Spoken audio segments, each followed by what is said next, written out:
I'm Mr. Casto, Milton Middle School, and you're watching West Virginia History in 2 minutes or less. Today's shirt brought to you by Kinship Goods out of Charleston, West Virginia. Shopping local. Anyway, today we're going to talk about a very important event that happened at Harper's Ferry, West Virginia. This event was led by John Brown, a man who was against slavery and wanted to take matters into his own hands. Here we go.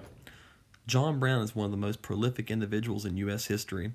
Some think he was a hero, others consider him a madman. In 1800, John Brown was born in Connecticut. Brown was born to a strictly Calvinist family and even helped with the Underground Railroad whenever he was a child.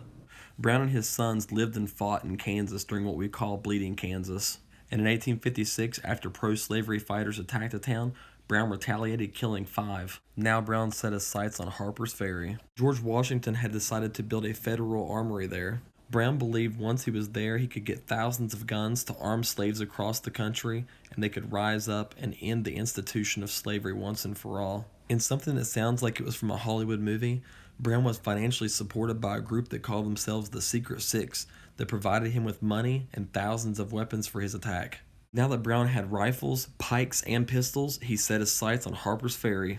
Once arriving in Maryland, Brown used the name Isaac Smith to rent the Kennedy farm about 5 miles from Harper's Ferry on the Maryland side of the river.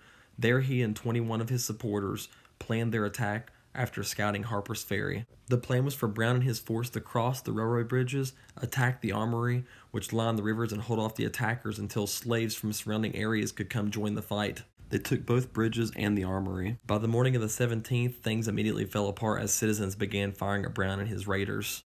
When the local militia showed up, they took hostages. That night, 90 Marines arrived by train from D.C., led by Robert E. Lee and Lieutenant Stewart. Brown did not surrender, and so the troops stormed inside. Brown was injured but not killed. Brown was captured and sent to Charlestown. The trial lasted just 5 days, and he was sentenced to death by hanging. He was killed on December 2nd, 1859.